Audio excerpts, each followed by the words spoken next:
Hello and welcome to Food for Thought. This is our political wrap-up. We're going to talk about what happened since the Electoral College vote and what's currently going on today in the world of politics. So, no surprise, the Electoral College voted him in. So he will be our president, sworn in on January 20th. That is going to be a sad, sad day for 66 million people in America who did not vote for him. Here's some headlines that I thought were interesting. Donald Trump will soon take office as the most unpopular president-elect in U.S. history. Can you imagine, out of all the presidents that we've had, he is the most unpopular president ever. That's going to be a tough hurdle to jump over when he takes office. And even just going in there knowing that. And I'm sure that he's been told that. I'm sure that it's really sticks in his side that he is the most unpopular president because he really likes to be popular. He wants to be the most popular, the best, biggest popular man in the United States. Do you agree, my director? Do I agree that he wants to be? Yes. Yes, I would agree with that. He wants to be ever so desperately. The biggest, best. He wants to be the biggest and the best at everything he does, or he'll go home to his own little sandbox. That's correct. But where will that sandbox be? Will that sandbox be at the White House? Will it be in Trump Towers? Will it be in Mar-a-Lago? Where will that sandbox be? You're asking me? I believe the sandbox is going to be wherever he decides he wants to plant his buns for the night. I don't think he's going to spend a large amount of time at any location, partially out of fear, partially out of because he wants to run the show. Well, not only that, but they, whoever they is, it's been reported over and over again that he is a creature of habit and that he really likes to sleep in his own bed. So I don't know if he's going to have his own bed shipped over to the White House. That's going to be tough. During the campaign, there were nights where he could have just stayed somewhere in a hotel and instead took the hour, 2 hours, 3 hours to actually fly back to New York so he could sleep in his own bed. It's going to take some adjusting, sleeping on that old furniture in the White House. I mean, that furniture's old. He's not used to that. What do you suppose his sleep number is? I was going to say 69, but we probably shouldn't go there. Probably not. Okay, so that was one headline, that he is the most unpopular president ever to be elected in the United States. He's also the oldest person to ever be elected as president. The next oldest was Ronald Reagan, and we all know how that ended. 6 years after Ronald Reagan left office, he was officially diagnosed with Alzheimer's. His son, Ron Reagan, says that he saw early signs of Alzheimer's while his father was still in office. There's some food for thought for you. Donald Trump is already a year older than Ronald Reagan was when he was elected. How does that sit with you? And what about Trump's erratic behavior? I'm assuming from the look on your face you're expecting a response. Well, do you think there could be a connection between his age and his erratic behavior? Yeah. Yeah, I'm not sure you want me to answer that one. I think that's Donald Trump. I think that's always been Donald Trump. I think it's gotten worse as he's gotten older, and I think it'll continue to get worse as he not only ages but has the power to do something about whatever he decides he wants to do. Yeah, whatever is tripping his trigger at that moment. How about Trump not remembering that he called out Carrier on the campaign trail, the Carrier, the furnace and air conditioning company, which he then said he saved whatever amount of jobs. What was it? 2,000 jobs, when in fact it was like 700 jobs. Everybody agreed, yes, it was only 700 jobs, blah, blah, blah, blah, blah. But anyhow, he didn't remember on the campaign trail that he was calling out Carrier. And what happened was he discovered one night when he was watching television that there was video of him during the campaign trail saying that. And he found that out because somebody that worked for Carrier was being interviewed and said, I'm not worried about losing my job because Donald Trump said that Carrier wasn't going to leave. He was going to make them stay.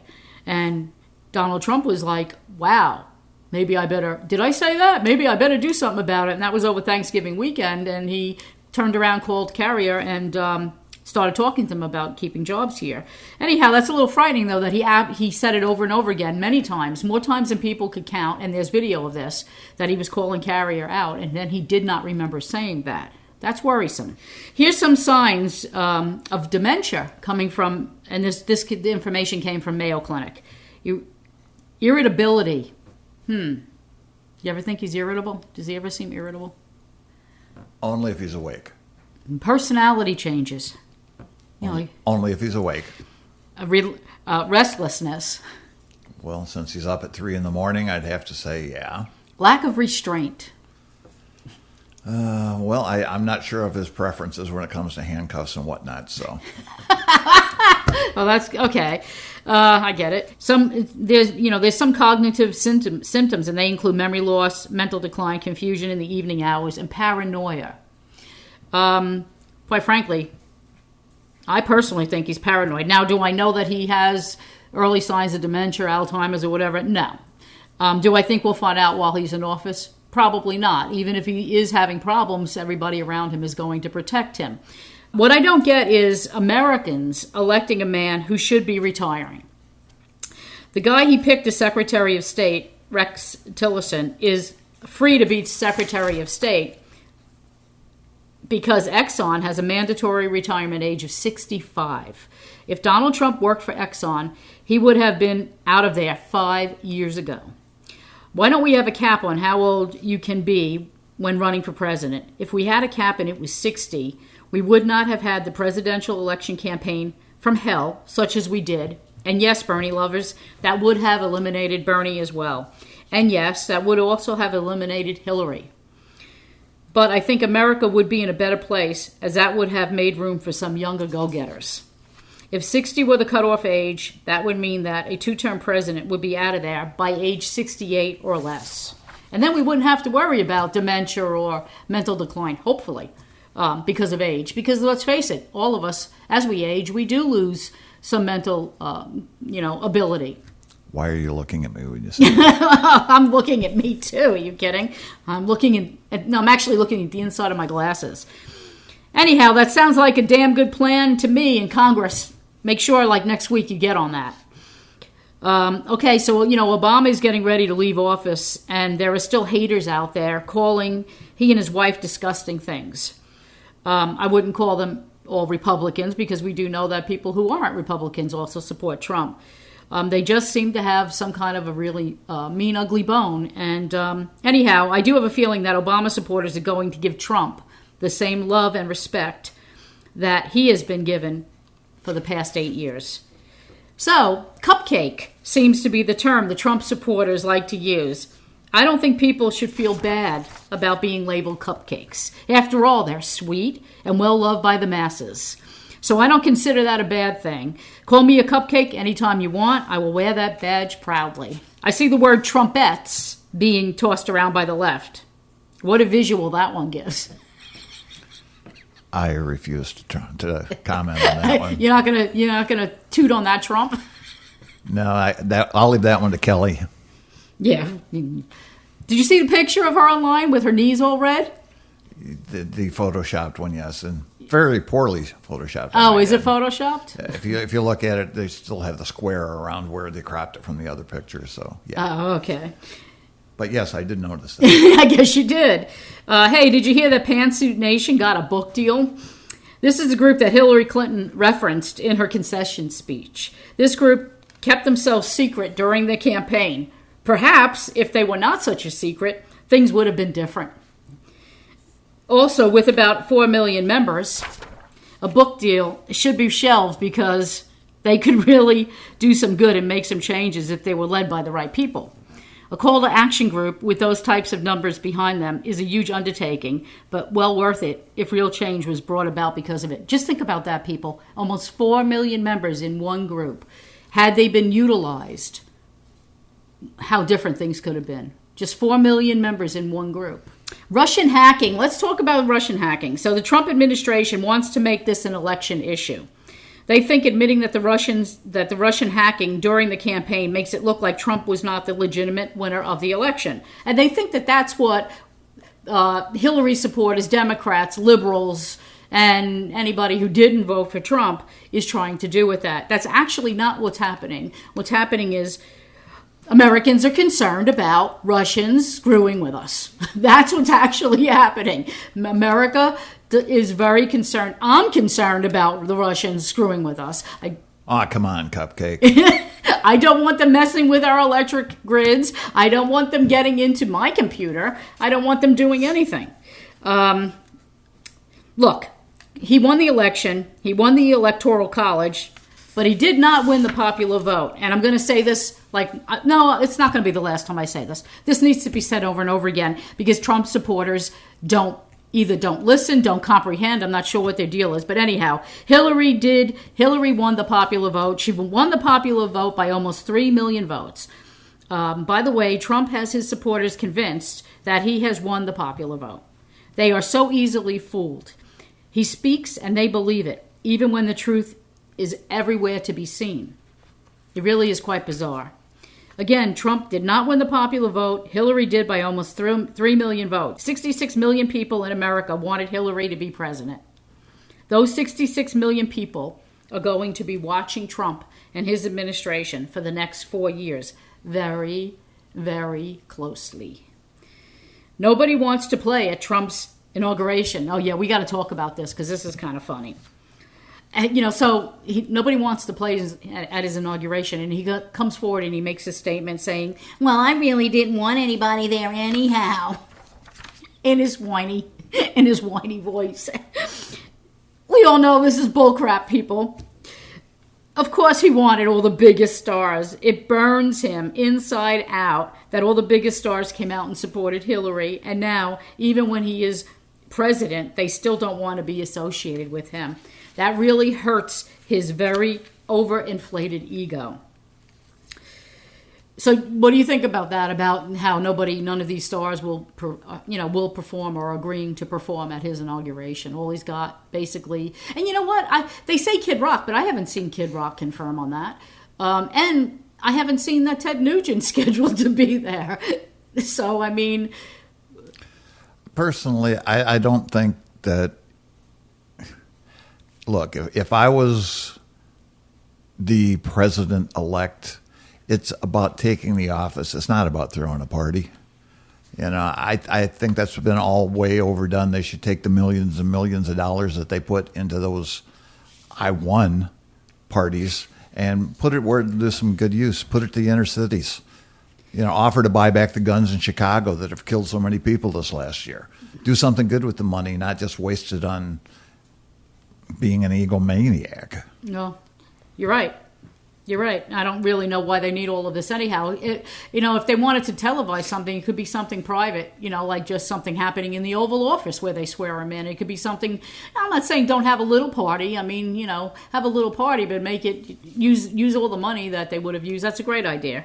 Anyhow, have you heard about it that he wants to send out all confidential information via courier? And then I have to say courier pigeon. Is it going to be a courier pigeon? Your New York is showing there. Federal Express. Somebody needs to tell us, man, it's 2017 and not 1955. I'm sorry, but you know what? In the world of internet, what we need is better cybersecurity, not courier. Courier is not going to work. Things have to, we need to know in a minute, in an instant. The only problem with cybersecurity is the minute somebody comes up with a way to do something that can't be hacked, it's hacked a minute later.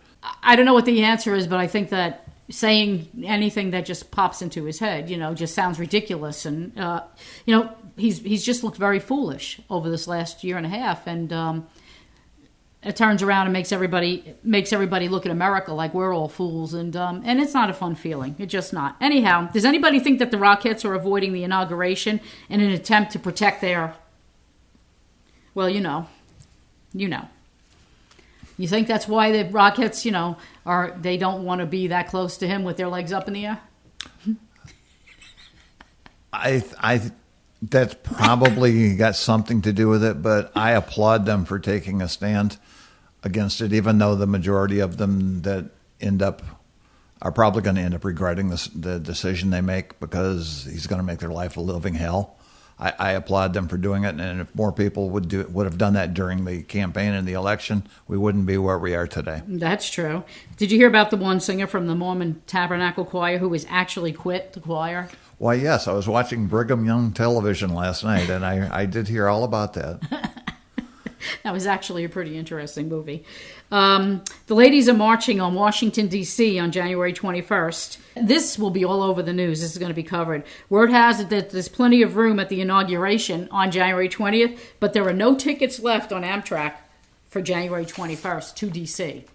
So, I mean, what that says is that you can still get tickets to get to D.C. for the inauguration. There's plenty of those tickets left, but there's no tickets left to get to D.C. on the 21st. I wonder how the ticket sales for taking the trip to the anti-inauguration party in Florida is. Oh yeah, there's going to be the big big concert in Florida on the 20th. That's right. They're doing that almost simultaneously with the inauguration, and that is going to be phenomenal. Anyhow, Garth Brooks has joined the long list of music celebrities that have said no to Donald Trump. Go Garth. Go Garth. We here at Food for Thought love people that defend their beliefs. You know that song, you must stand for something or you fall for anything? It's really true. Well, that is it for this episode of Food for Thought. By the next show, we will know if Donald Trump is going to actually accept the reports of our intelligence and break off his bromance with Vladimir Putin. Vladimir Putin. You know, it's actually, he's actually got a very silly name. You hear how do some people pronounce his name? Putin? Putin? Is it Putin or Putin? I'm not Russian, I couldn't tell you. I really don't know. Is it Putin or Putin? And anyhow, I guess somebody should ask him. I mean, he's probably going to be at the inauguration, so maybe somebody should ask him. See you next time on Food for Thought. Bye, everybody.